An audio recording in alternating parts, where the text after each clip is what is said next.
Você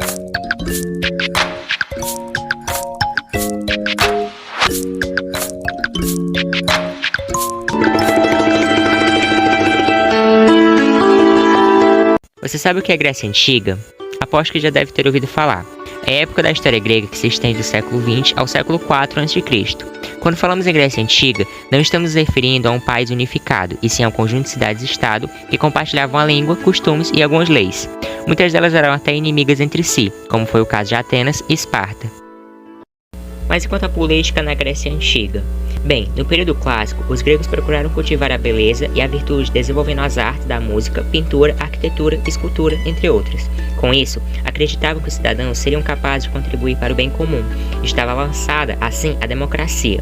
Vale salientar que nem todos eram cidadãos. Crianças, mulheres e escravos estrangeiros não estavam nesta definição. Quanto à sociedade, cada polis possuía sua própria organização social, e algumas, como Atenas, admitiam a escravidão, por dívida ou guerras. Por sua vez, Esparta tinha poucos escravos, mas possuía os chamados servos estatais, que pertenciam ao governo espartano. Quanto à economia na Grécia Antiga, se baseava basicamente em produtos artesanais, na agricultura e no comércio. Os gregos faziam produtos de couro, metal e tecidos. Esses davam muito trabalho, pois todas as etapas de produção, desde a fiação até o tingimento, eram demoradas. Quanto à religião, estava intimamente ligada à cultura, pois a literatura, a música e o teatro contavam os feitos dos heróis e de sua relação com os deuses que viviam no Olimpo. A civilização grega desenvolveu-se a partir de 800 a.C. e viveu seu auge no chamado período clássico, entre 500 e 300 a.C. O período de formação da polis grega é conhecido como período arcaico e compreende uma extensão de 2 séculos, indo de 800 a 500 a.C. Antes desse período, houve outros 2, que serviram de base para o florescimento das principais cidades gregas. Foram eles o período pré-homérico e o período homérico.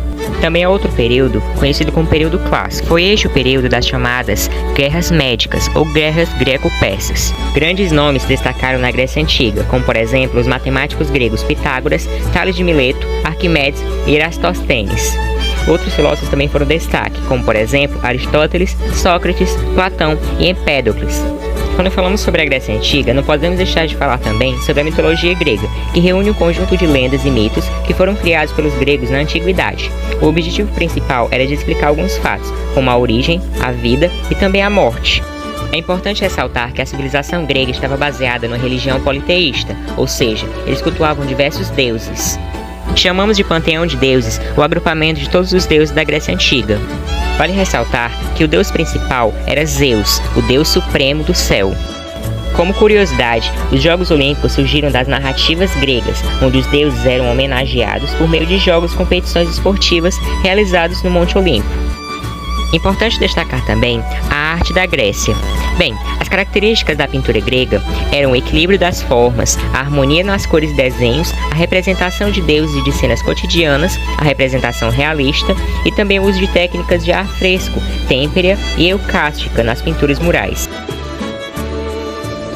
A arte da Grécia Antiga compreende as manifestações das artes visuais, artes cênicas, literatura, música, teatro e arquitetura, desde o início do período geométrico, quando emergindo da Idade das Trevas, iniciou-se a formação de uma cultura original, até o fim do período helenístico, quando a tradição grega se disseminou por uma larga área entre a Europa, a África e a Ásia, abrangendo um intervalo de aproximadamente 900 até 146 anos a.C., data em que a Grécia caiu sob o domínio romano.